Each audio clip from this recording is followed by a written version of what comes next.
Today we will talk to the carvemeister, the lino cut god, the world builder, and overall great person, Peter Santa Maria, aka Attack Peter. So stay tuned, head over to our Instagram profile at DropMacOfficial and follow along with the art we are talking about, or check us out on YouTube for the video version.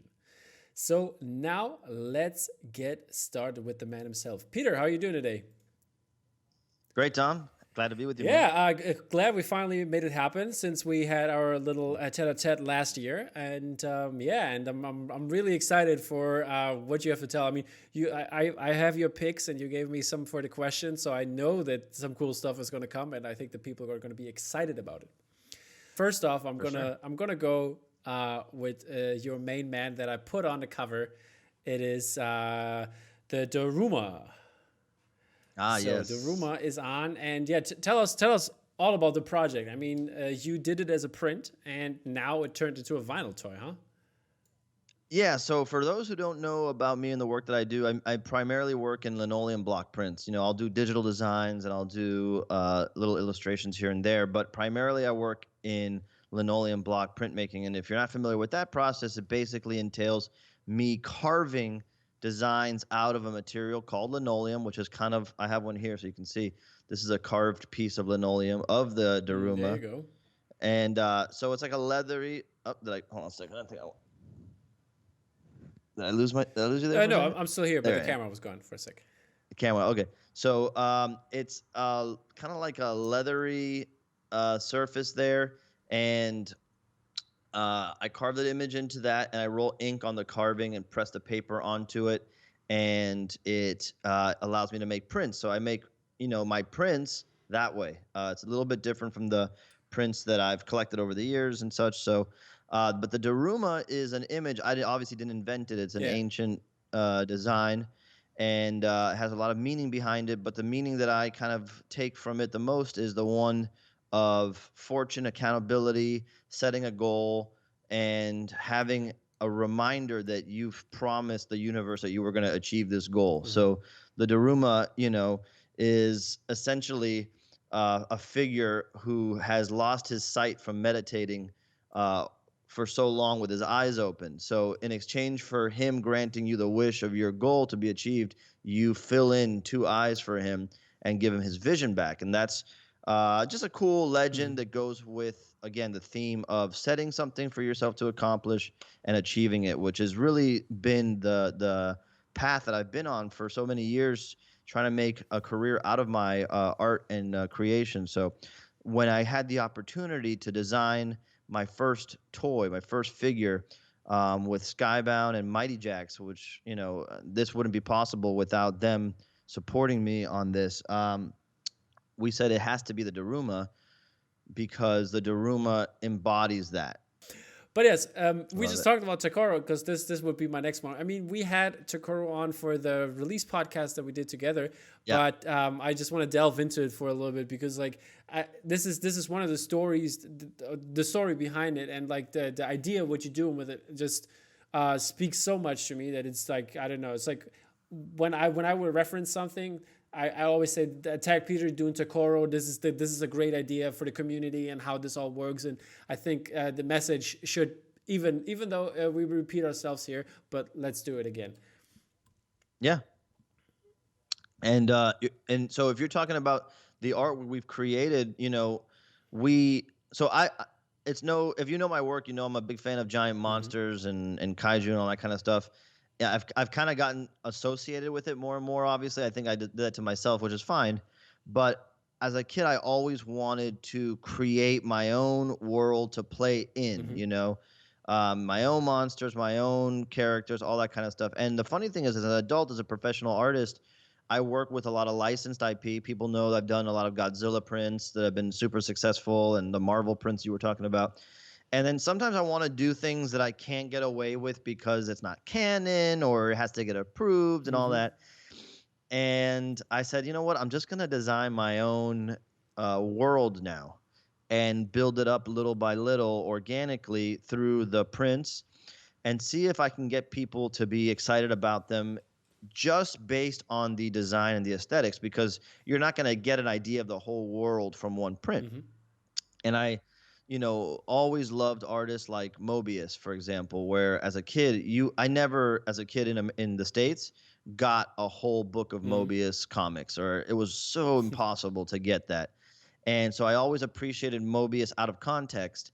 And it gave me that sense of there's a bigger world in here, behind this panel, behind this artwork. And so I've always loved that phenomena that could be created from one image. And so the idea is, let me just start creating Takoro artwork that's kind of like little, I don't know, peeks into this universe and see how people respond. People love Takoro. People loved the prints. And when we started, quarantining during the pandemic, I said, how am I going to take Takoro out to the world? We're going to have to do some fun stuff. And that's really the genesis of the YouTube show that we started, was this is a way to communicate, to broadcast, to share, and in a more visceral way than just posting, on social media. And so eventually got to the point where we designed an entire Takoro poster with the community. That means everything from designing a new monster for Takoro to battle, coming up with the composition and the arrangement of the artwork together. We went over different ones. To be honest with you, I put a bunch of stuff on the board and I said, what do you guys like here? Like, what draws your attention? And they were all little thumbnails. They would pick one and then we would develop it together. And a lot of ideas came from the live chat on YouTube, and everything, even including the name of the monster, Shiga, the giant moth. That was a suggestion from one of our regulars in the chat, Colt. And so I love that. It's like it just charges up the image in a way like you described. It's artwork. There's a million fantastic artists out there that are always going to be creating something new and exciting and mind-shattering. How do I even argue for a second of your time when you could be looking at everybody else's work? So I always try to think about, how do I bring more value? How do I connect in a certain way that I feel comfortable doing?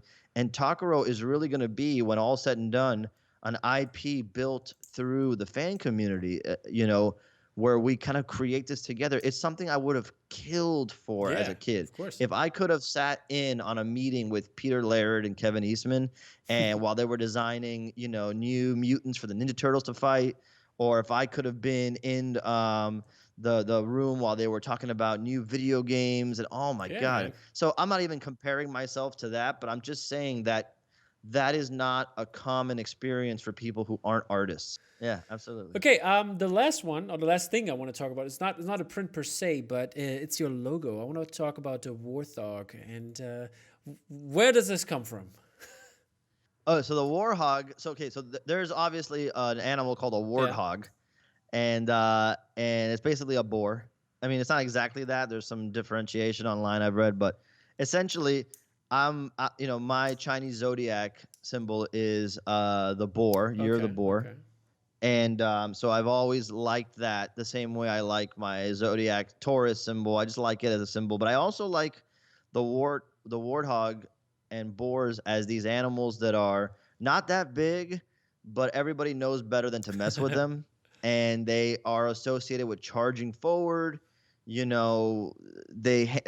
not pack animals per se. They kind of just do what they got to do, get it done.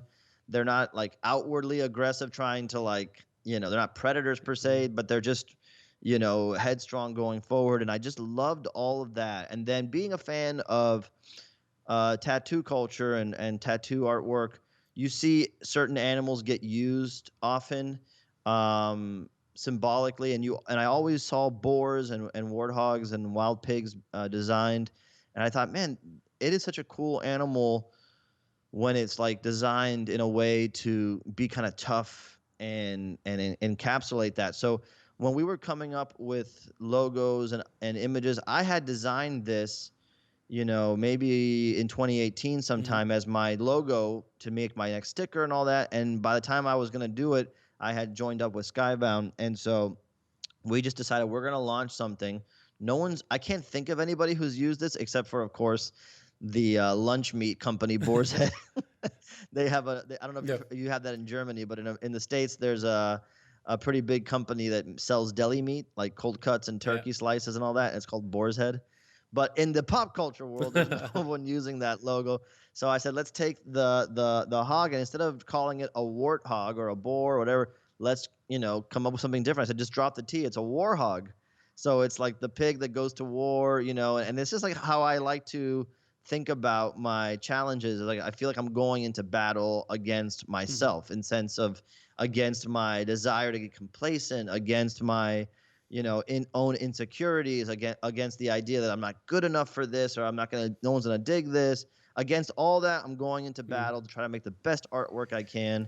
And again, I just like to communicate that energy because I taught for 13 years. I taught like all age kids for 13 years, and taught art, everything from kindergarten all the way up to the university level graduate students. And the common theme that I found amongst most students who really enjoyed what they were doing and they were passionate about it is they just didn't think it was worth the time and effort to pursue this because no one's going to really like what they're doing. They're not going to make any money off it. They're not going to be able to survive off of it. It's all these things that were in their head that probably come from a good place when their parents or elders put these ideas in their head. But it definitely becomes that you are your own worst enemy and you block yourself from any chance of success. So the idea of pushing through, challenging always attacking, that, always attacking. That's it. Is it? Did you come up with the name at the same time then, or? Well, I have to be honest. The thing with the name is funny because I used to be, one of my oldest and best friends is Brian Reedy, who he also does lino cut art, and we started doing conventions, like comic book conventions, together around 2012 in Miami. And we had decided we were going to be a duo since we both did, we were both doing different types of art. Okay. Yeah. He actually lives down the street from me. It's funny. Yeah. It was funny. We were both teachers. We both met teaching. And the funny thing is that we were both doing block prints, digital art, paintings. We were all doing a little bit of everything to try to see what would stick, and we stood out like a sore thumb at the comic book conventions, but in a good way. Like people really liked it. And so we had a name for our company, whatever, called Attack the Planet. And then our emails were Attack Brian, Attack Peter. And he eventually dropped the name and just went by his regular name. My name is so long, Peter Santa Maria. It never fit on anything. And there was somebody who took the name. There's an actual Peter Santa Maria on Instagram somewhere. So I just kept Attack Peter on, and it just kind of morphed into this thing that you were just describing, this idea that it should really be, instead of Attack Peter, which is like a invitation to inflict violence upon me, it's like it should be Attack, Peter, like go get it, get after it. You know what I mean? So it kind of just stuck for that reason. Great. Alrighty. Yeah. So we heard a lot of stuff about you, but I want to get into the before you were a teacher, before you did all of this. So tell us a little something about yourself. How did you all start out? How did you get into this? So, the funny thing is, for most of my life as a kid, I was actually more drawn to being a musician and being in a band, and I always wanted to play music, and I loved artwork, but I kind of didn't really have much of a in-depth training for most of my youth, so I didn't really know what I could do or that I could do anything in this. I just appreciated it from afar. And I was in a band called Twice the Sun, and at 19 years old or 18 years old, I got a record deal with Roadrunner Records. That's a beautiful photo I got from you, right? There is a photo there that shows how I looked in those days. Yeah, with the big red hair. Go for it. And so I got a record deal and everything was great. We were recording in a big studio in Miami, like next to Whitney Houston on one side of us and the Bone Thugs and Harmony on the other side of us. And it was amazing. It was too much for a kid. But eventually, long story short, one member of the band decided to quit right as we were about to embark on like some big things. And it really made me realize that I can't build my career around other creatives and eccentric personalities because they're not going to always be stable at the same time as I need them to be. And, whereas I have a lot of creativity and a lot of that side of me, I'm also a very logical and business minded Mm-hmm. person. So after that, I decided at like 20 years old or 21, no, 20 years old, to go back to school and study art. And I just I get obsessed with whatever I do. So I was like, one of the worst people in the class at drawing and painting, but I would always find out who the best one was, and I would sit behind them and watch what they do and study and get my fundamentals. And eventually I started understanding, the fundamentals of drawing and painting and all that. But again, I have no idea what I'm doing, what I'm going to do with it. There's no Mm-hmm. career in mind. Miami, everybody always told me you have to leave Miami if you want to be a Yeah, a successful quick artist. There's no successful artists in quick question. Miami. Is that something you did in your when you were younger, when youth, that you liked art, or how did you get it? Oh, I always drew. Okay. I've been drawing monsters. In fact, somewhere I gotta find it. There's like an early Yeah. drawing that I did that looks kind of like it belongs with what I'm doing Okay. now. But I've always drawn like Ninja Turtles and Ghostbusters and Batman Okay. and Okay. and oh my God, I love drawing always, always, always. But it was always like a kid, like a fun. I drew all the time up to like 7th or 8th grade, and then in high school I just focused on being in a Mm. band. And I have this type of personality where I can only really focus on one thing, and I just go 1,000%, Yeah. and everything else usually kind of falls by the wayside. So, but that losing the music career in my mind, or not being able to really do it on my own, because I can't sing. If I could sing, I could do it by myself, but I can't sing. But it made me realize that my love for art, was kind of like being reinvigorated. In fact, what happened was, this is important. I went to go see Bruce Campbell at an autograph signing in Orlando, Bruce Campbell. and at the comic book store that he was signing, there was a T-shirt on the wall of one of Mike Mignola's Hellboy Mm-hmm. drawings from Wake the Devil, I believe it was the graphic Mm-hmm. novel, and it blew my mind so much. The aesthetic, the design, the way he draws was so unique. It literally sent me spiraling. Like I had no. It's hard to overstate how much that drawing and his art style Mm-hmm. influenced me and affected me. It made me want to drop everything that I was doing and planning and study art. That's what it was. Crazy. And yes, and I mean, I love Mike Mignola. His artwork, his style, the fact it's the way it stands out, the way it feels familiar and alien at the same time. That was one of my biggest influences to not only go and study artwork and to be proficient, but also to find a way to stand out among the sea of great artists out there, because someone might not even like Mike Mignola, but they have to respect his Mm-hmm. work, and you'll always know it's his work. And that's so important. I think that's why he stands the test of time so much. So that's really what got me wanting to focus on artwork. And I went to school and I studied in the university, Miami-Dade College. I had a great, great, great experience there with my professor, Jennifer Basile, my figure drawing teacher and painting. And then I went to Florida International University and I studied painting with David Chang, a great professor. And I had so many wonderful people. I had sculpture teachers like Ralph Buckley and Yomari Silva that really helped me think in 3D. It was amazing. It was very challenging. A lot of the professors really shit all over everything I was doing at the time. And What eventually, I was kind of like just resigned to the fact that there's no career here, even though I love artwork. So I'm going to be a teacher. what was it? What was it when you were in college? Did you like, I don't know? For example, Greg Ruth. He was uh, he didn't like to do like all the classical stuff and draw this in this kind of way. He always like tried to break out. Other artists as well. Was it the same with you? Did you have like something that you really liked to Well, do you and know the what? people didn't like it? I mean, Yeah. Well, so here's the thing. If their experience was anything like mine, I highly recommend people check out the film Art School uh-huh. Confidential, because even though it's, funny, there is a lot of truth to the experience, at least my experience in that film. And art school, from my experience, especially at the time, was mostly conceptual. In other words, forget how you make something. Why are you making something, right? And if you're going to draw a picture, why are you using pencil and paper? Those are very academic materials. You're drawing a picture of your, dead relative.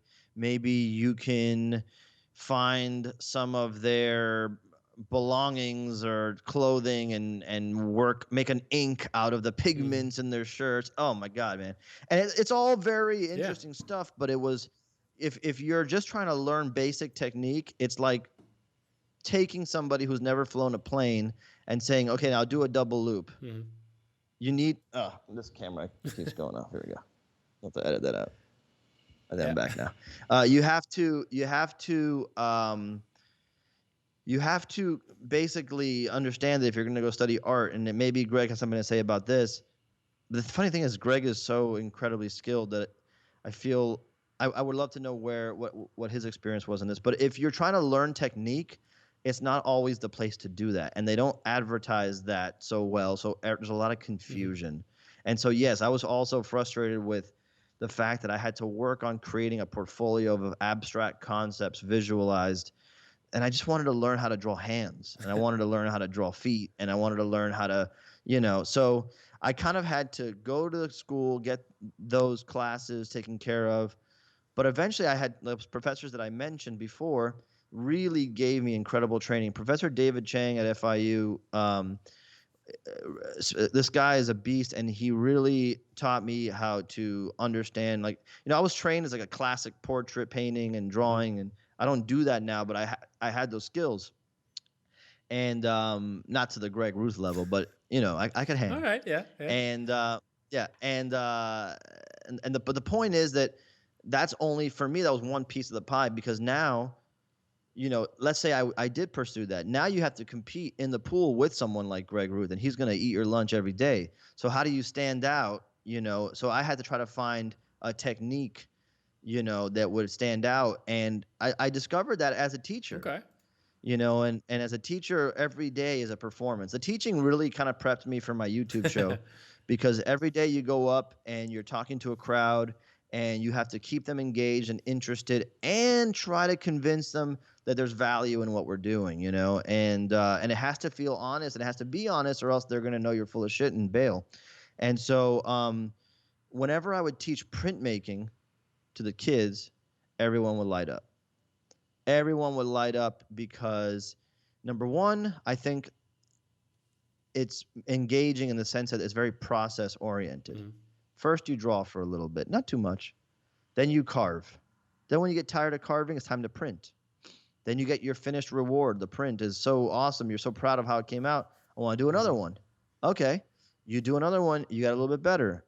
And it actually encourages most of my students to get better at other skills like drawing and understanding color theory and composition in a subtle way, because they were just having fun making prints, right? And then you can trade the prints, and everybody got And so that is really what made me think there's something here, and if I bring this to the pop culture forum, there might be some electricity there. Yeah, I remember we did carvings, and I think it was 8th grade or something like that. And I was never really interested in art, like in terms of like making it myself. I was never good at theory. I was totally fine, and I liked computer stuff, like messing around with computer programs, and also like doing photography. Those were my things.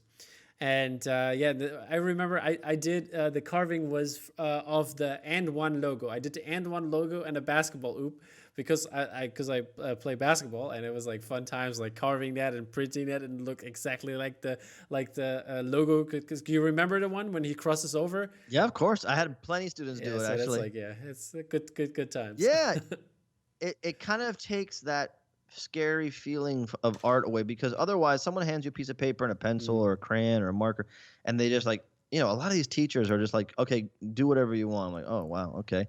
That's not only is it not educational and helpful in any way, but it's also scary, dude. And it's not like we've all had the same art education from 4 years old to high school. Everybody's had different art educations. Some people have none, and if that's the case, you can't expect them to be able to just do something on their own. You need to guide. You need to create structure. And then when they have a sense of comfort and they can do something, okay, now let them play a little bit. And when they run into a wall, they'll come back at you with an answer. Then you can teach.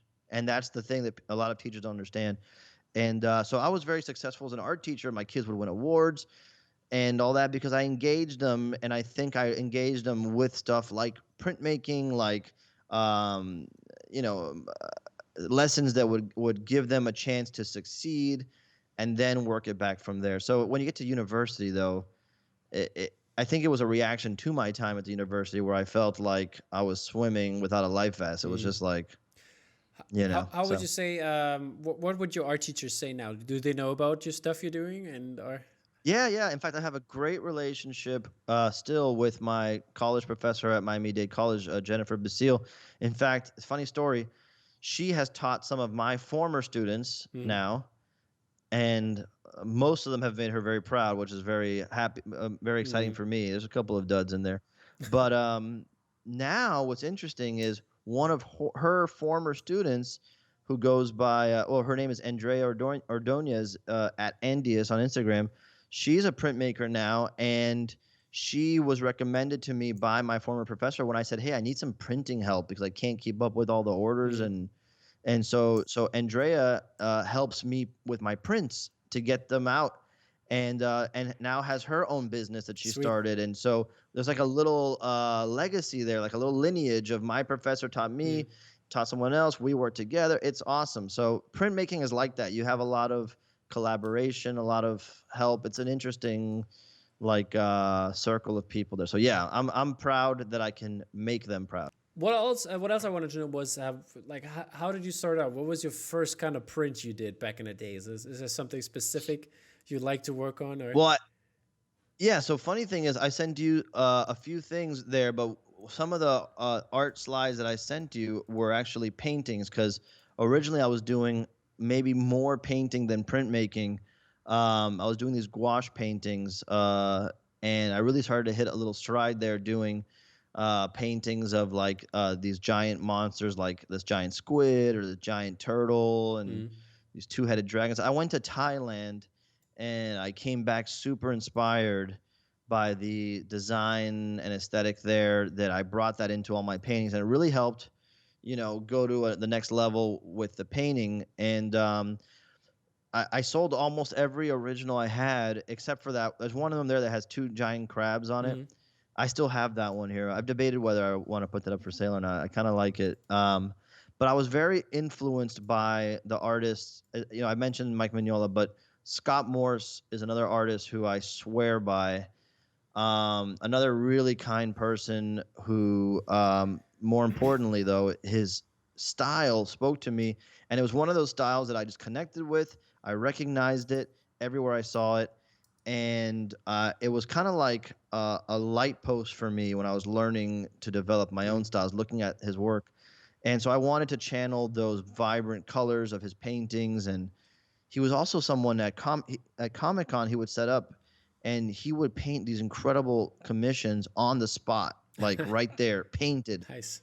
While you watched. And he was kind of working at the speed of like Sumier painting, like you've seen that, where it's just, but they were these big, he used cell vinyl paint, the same paint that animators used. And he would do these giant, like, beautiful brushstrokes. And at the end of it, it's like, whoa, King Kong, or whoa, Batman, or whoa, Akira Kurosawa scene from Seven Samurai. And it's just like, and I always loved that ability to radiate through all the color and the big shapes. And I always wanted to be able to work that fast and impress people and bring in a level of performance into the artwork, which I still think I'm trying to work on that.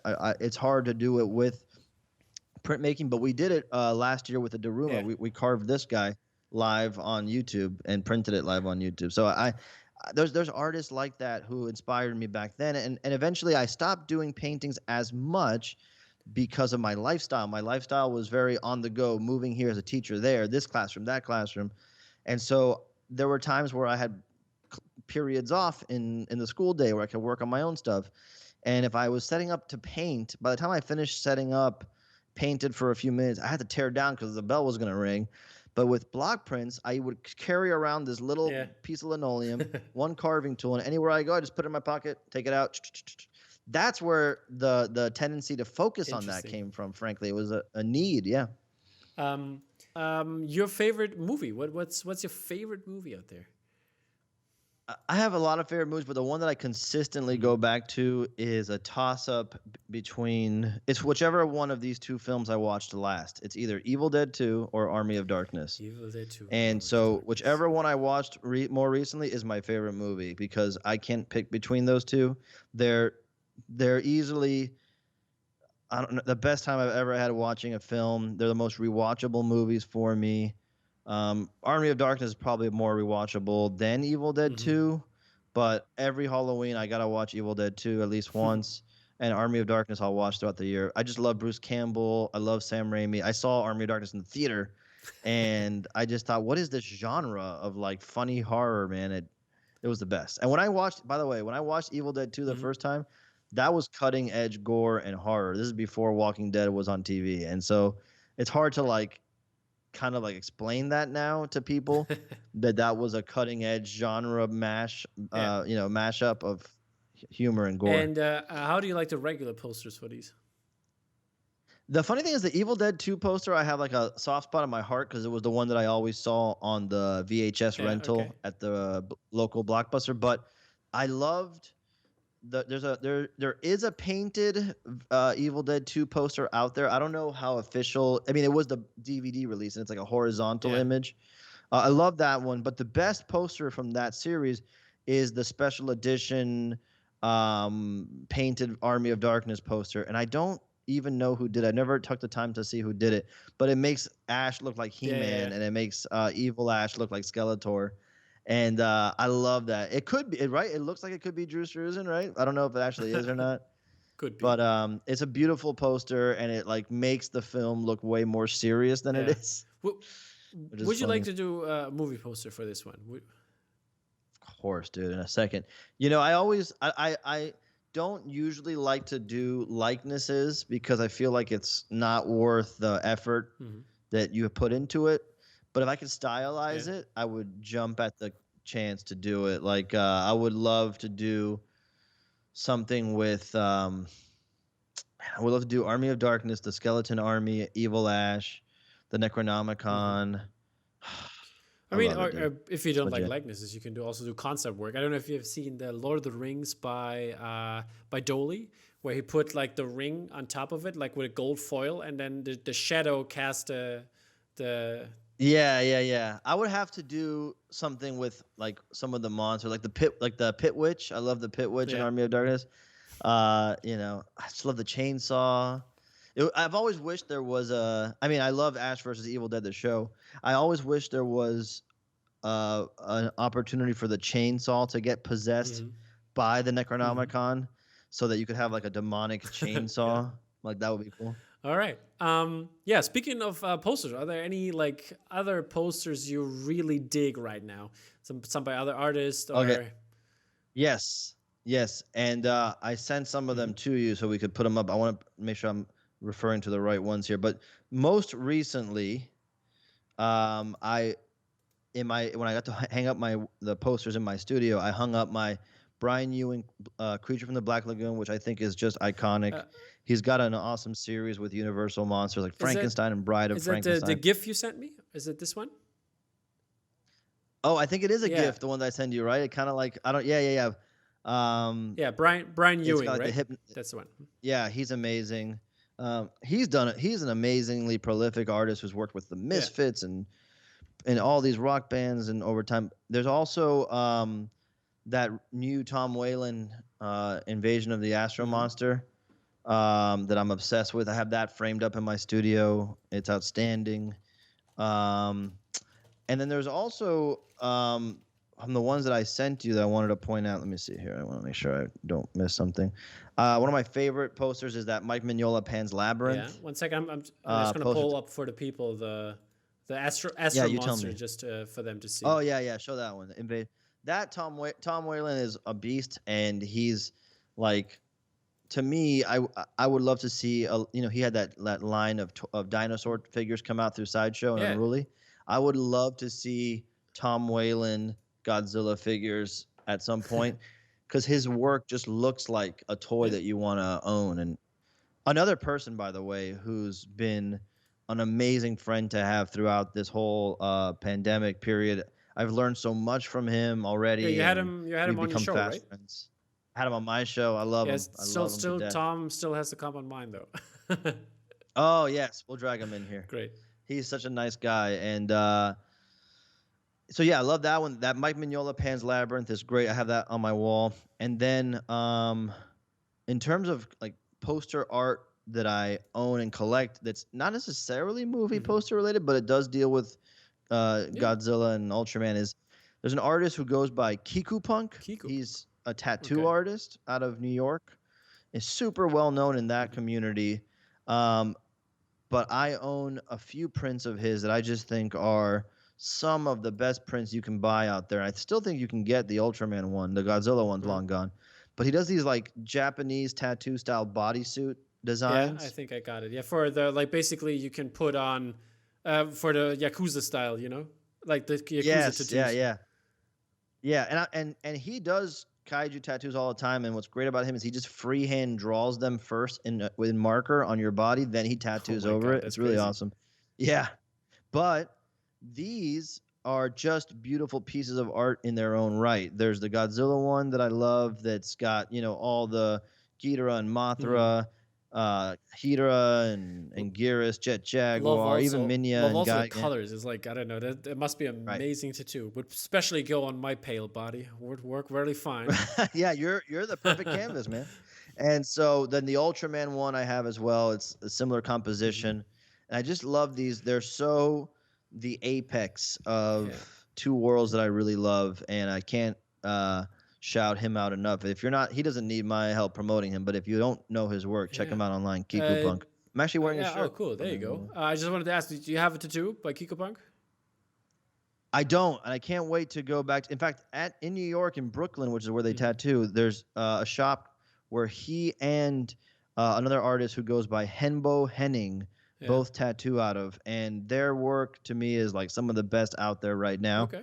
Soon as I can get on a plane and get out there, I'm gonna go and get tattooed by those guys because I love their work. There you go. Fantastic stuff. I'm gonna Kiku Punk. I'm gonna tag you and Hembo as well. So attack Peter. He's coming. Yeah, do it. They're good. Yeah, they're great. Okay. They're great. Anything else you have, or that's it? On my walls, I have a lot of original comic book art. There you go. I hadn't sent you any pictures of that, but I do collect. I did collect. I have 3 or 4 pages of original Eric Powell art from the Goon.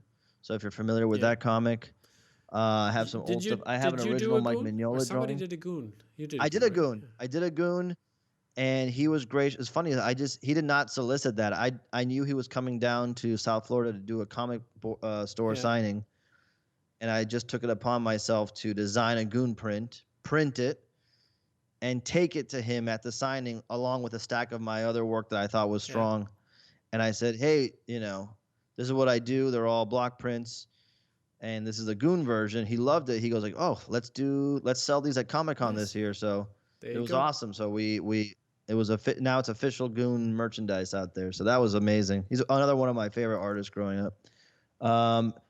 This piece I think I can pull right off. Oh no, I cannot. It's on the wall. But Paul Rentler. If you don't know his stuff, I'm gonna Google him while you talk. Yes, Paul Rentler. So he goes by Prentler on P Rentler on Instagram. His stuff is amazing because it's layers of screen prints where he kind of like uses pop culture icons and plays with them. This one's Skeletor with a little black cat sitting on his shoulder, and it has like the Saturday Night Fever logo behind it. It's just so good, dude. His stuff's outstanding. Another guy whose work I think is a steal right now. These are artists who I think, if once they trip the algorithm and people start really knowing, you're not going to be able to get their work. And it's hard to get it now, but it's gettable. Okay. And like so it's like a Mondo drop, right? It isn't yet because it is in the sense that he does not make very many of anything, and you have to like catch him when he's making stuff, and like I had to like basically get on a list and all that. This is one of my favorite pieces of artwork. It just shines on the wall, and the photos online don't even do it justice. Someone else that, let's see what I got. I got an original Mike Mignola drawing. The Ferguson behind you, the Matt Ferguson. At the Ferguson, shout out Colt who sent me this. I love it. I have to have the Japanese version. I had So it for a good. long time. I had the Japanese version up, the black and white one.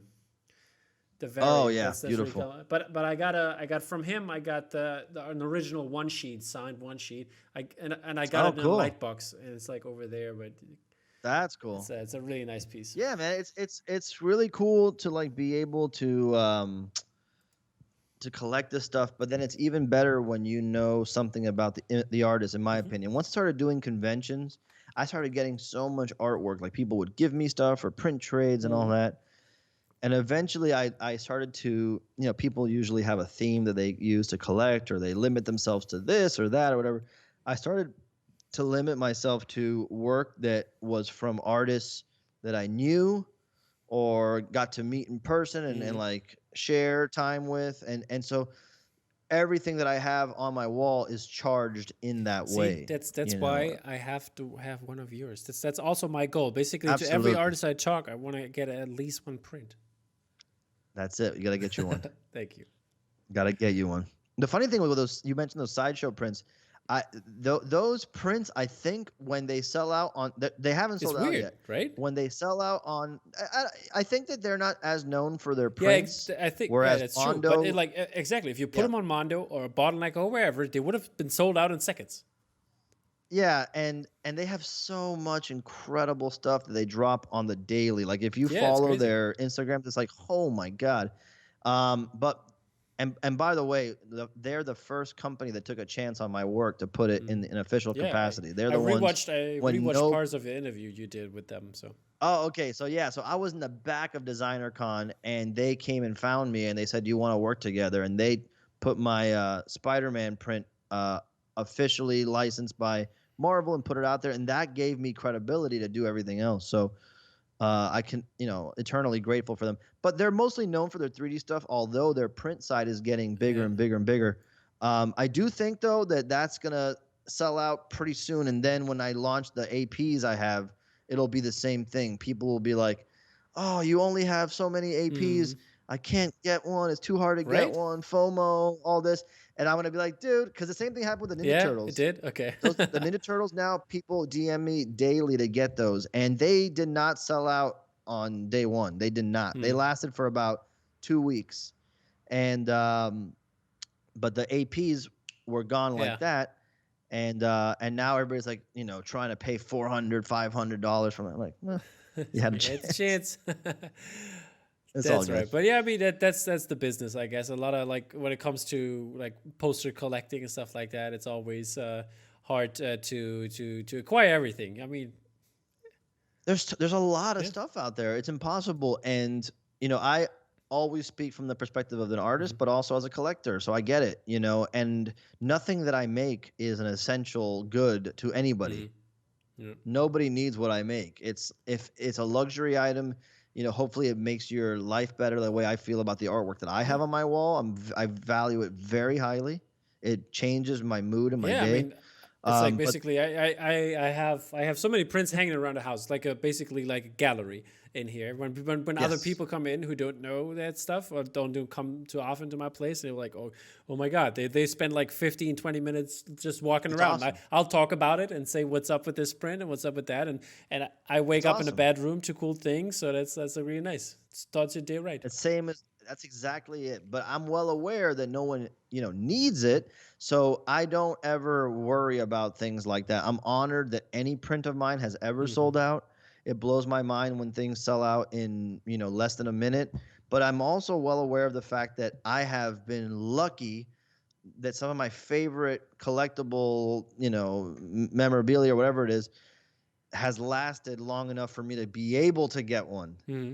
So I'm well aware of that, and I'm happy about that. And plus, it's just a cool opportunity to do Marvel stuff at Sideshow, Godzilla stuff at Mondo, Tokoro stuff at Skybound. I mean, it's such a fun ability to be able to do a little bit of everything here and there and talk to different audiences. I was buying Sideshow stuff for years before I knew what Mondo was. Oh, there you go. And then when I discovered Mondo, I'm like, oh, you guys do this? It's like there's we forget there's like these little bubbles that we're not, always breaking out of, but it's amazing. Remind me to branch out a little bit after the interview. It's like an off talk. We're gonna go right into your new office, basically, because your new office looks amazing. I'm just gonna pull it up for the people to see, and I don't know how much you've shown on the stream. Have you shown it yet? I did an office tour. Yeah, it's all, yeah, but feel free. I never showed those particular photos, so you can share 'em. But the idea is that I just moved recently, and part of what we were looking for is a house that has a garage that I can convert. Oh, that's a garage. Okay. It was a garage, yeah. And so when I started working with Skybound, it was never part of the plans to have a YouTube show. It just wasn't. It wasn't like something I was against. It just wasn't something I was even thinking about because we were going to do conventions and all that kind of stuff. And so, when we started doing the YouTube show, I quickly had to learn about streaming and technology and the hardware and software. And I had so much help from the folks at Skybound, specifically Ian Start, who started his own company, and of course Gabby, my wife, and I have been learning along the way. So when we started streaming, we were in my old house in a small little shed that we converted, and now when we designed this, we designed a lot of it with the idea of the show involved. So darker walls, and darker wall colors. Keeping everything, like you pointed out before, like color-wise in sync. So even the things that I've framed and hung up, I try to have things that are black, white, or orange in them because that kind of fits with the color of everything. The display shelf with all the monsters and books on it, that's kind of like a backdrop. And I even have like zones in the garage that I'm going to be utilizing over the next few episodes or the next bunch of episodes where I film stuff in this section and it looks like a totally different area versus the other side of the room. Is that by the way where you have your desk right now? Is that like basically a room inside the garage, or is that part of the house? Because it's like looks like an L shape. Well there so I think I think you can see it in the photo, but in the garage the last owner built a laundry room in the garage. So I don't think you can see it in this photo. Not really, but I see where it is. I see where it is. Yeah. It's behind you, basically, right? And so, so that's why it feels like an L shape, because it would be normally a big square, but they they enclosed the laundry room. So I have like a big L. Big L, rest in peace. Big L, rest in Just peace. pointing it out here. Yeah, man. I love it. Yeah, so that's it's kind of like a workspace studio. It has to be both. It can't be more of a studio for production than an art studio. It has to be both. It has to be useful. What do you have what do you have all in there except like basically the film studio, the desk where you do probably the carving and printing, I guess. And is there something more? Like I don't know, because I definitely could see there should be a room for a 3D printer for you. Well, I've never really learned too much about 3D printing. I've always wanted to. It's just something I haven't had a chance to get into. But essentially, I do all my work there in the center with the two big warehouse packing tables combined. Behind them, I think in the other photo next to the orange chair, you can see my flat file. And then off camera, you can't really see as my little printing press. Yeah. So I have a little printing press there. So that's the majority of what I use the space for: carving, inking, printing, and storage, and then everything else is built around that. All right. Can you walk us through your process on how you do your print and like how they come out, how you like to come them out? Yeah, I think that was right. Yeah. Have them come out. Yeah. I don't spend a lot of time sketching. I sketch my ideas out digitally, and they look very crude. Like I posted on Instagram the other day a process sketch video time lapse of my Son of Godzilla print.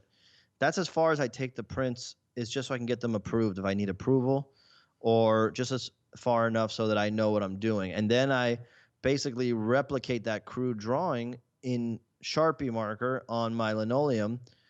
And then I start to refine the details with a white colored pencil. I just go over and make little highlights, little details. And even then, it's still kind of crude. It's why I post those pictures to show people the different stages, because it's an unusual approach, even for printmakers. Yeah, most printmakers are way more type A, way more like organized and Mine's a little seen bit more. sketches. Like for example, Rory Kurtz, he did the sketch. He called it a sketch. Basically, it was a finished print, but it's okay. Yeah, I got to see the other day some Florian Bertmer sketches that I don't know if everybody has seen, but through the Mondo stuff, and they were so outrageously good that he could have just printed my good German buddy Florian. Yeah, exactly. And but it's just to say that people spend a lot of time on their sketches. I'm not that guy. And sometimes the other thing is too, even when I tighten up my sketches, when I actually carve the design out, it looks different than what I would have been able to draw. It just has a different look. So I don't spend a lot of time on the sketch phase, and I just get right into it. And when I'm carving, it's like I'm calling on this library of forms and shapes and patterns and visual language from all the influence I have, from all the Japanese and Thai artwork that I look at, from all the tattoo artwork that I look at, from all my favorite comic book artists that I look at. And I just kind of like pray to the art gods, and I say, all right, guys, come through now, please. And it just starts to kind of take shape. And sometimes I don't feel like it's even me doing it. It just kind of comes out, and I go, hey, this is better than I could have ever planned on it being, or this is not what I expected. Hopefully I can make it look good. And I just kind of ride out like that. So it's kind of chaotic, but it allows me to work quickly and efficiently on a handmade item. Yeah. Is there we talked about like how they come out and stuff like that, and you mentioned somewhere there's only a certain amount of times you can print one of your like little cuts. Yeah, the edition sizes are pretty close to the most I would ever print, because after a while, you start to lose detail just by sheer nature of the fact that it goes through a press, and you put pressure on these raised areas, and they become more dull. And I could probably get 300 prints, but on one hand, like I said, it would probably start to lose some integrity. On the other hand, I get bored of it. And on the other hand, there's no scarcity if you do that. And I like to move on to the next thing and the next thing. And every print is a new opportunity to introduce myself to the audience, to the crowd. Maybe you don't give a shit about Godzilla, but if I did, Year of the Ox, that's a whole different audience, right? So I can't spend forever on one thing. I gotta keep moving. How long does it take, like, to print, like? Each print takes about, like, for me, about 8 to 10 minutes. That's just running it through, inking it and running it.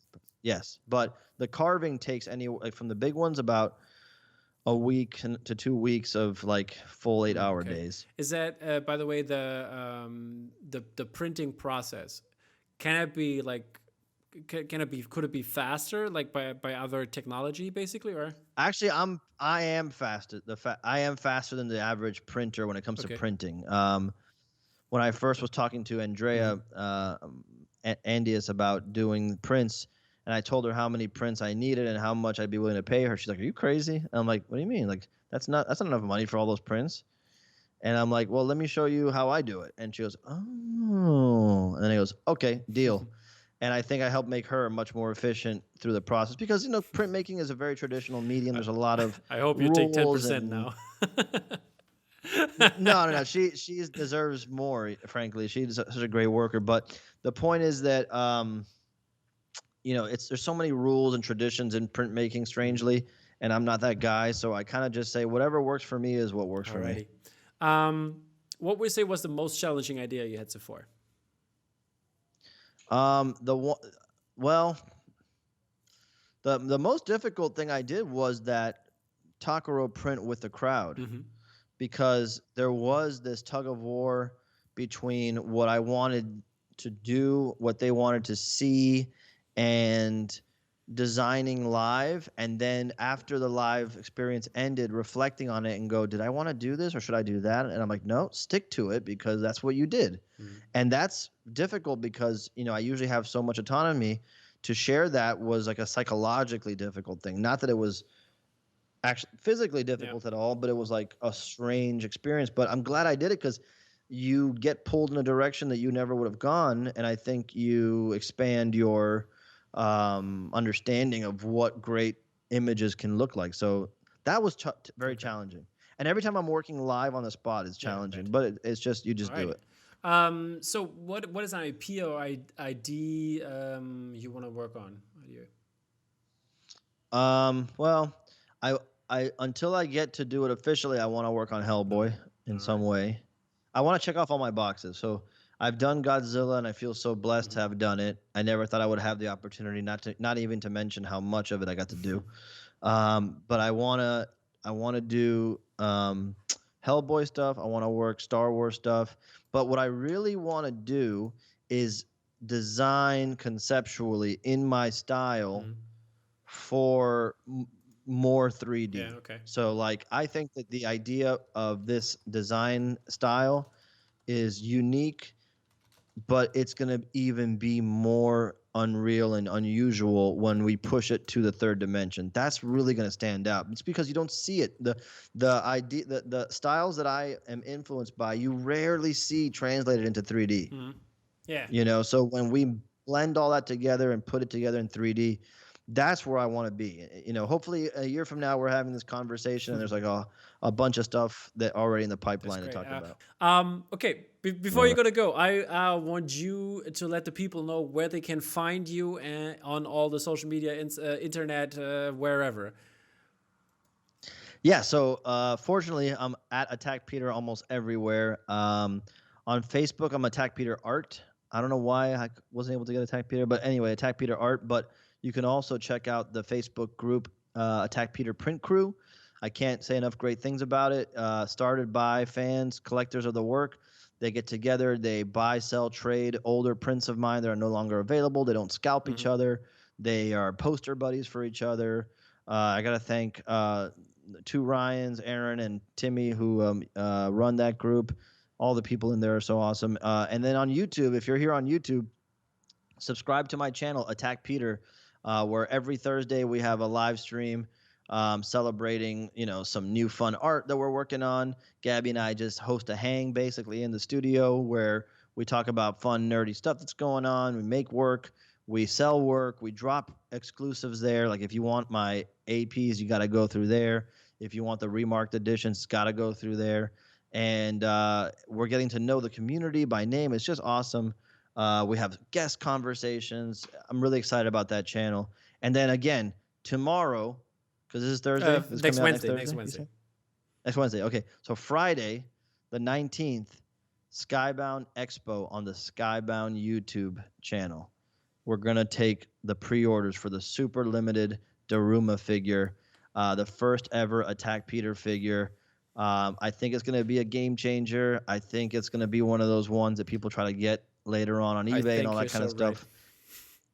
And yeah, man, and knock on wood. And hopefully what I really want it to be is the launch of an Attack Peter toy line where we can do a lot of fun stuff, not just with my artwork, but artists who I really love, and I want to see them have their work in toy form as well. So you never know. There you go, people. You heard it here. You heard it first. Thank you for coming on. But you basically gave shout outs, but I wanted to give you also the opportunity to shout out family, friends, thanks, artists, whatever you want. So, so go ahead if you want to. Oh yeah, you know, I like I said before, I have the best team, and that's my family, my immediate family, my wife, the Skybound crew, just amazing. Like, you know, all the great companies that have supported me, you know, along the way. You know, Sideshow, Super 7, Mondo. I don't want to name Marvel's been great. I don't want to name too many because then I'll leave somebody out, but. Just so grateful, man. Just so grateful to be here hanging with you guys and can't wait to do more fun stuff together. So perfect. Cheers, man. All right. Thank you so much for coming on, Peter. It's been such a pleasure to have this long interview version. I mean, the first talk we did was also really nice, and yeah, can't wait until the next one. So yeah, people join Peter on his YouTube live streams, also Instagram or in the fan group. He's very, very close to his to the fans. So that's definitely something to hold on to. So, and you definitely can enjoy this man and his joy for this hobby that we all share. So that's great stuff. Thank you again, Peter, for coming on. And we'll see you guys next week for the Release Podcast. Take care, guys.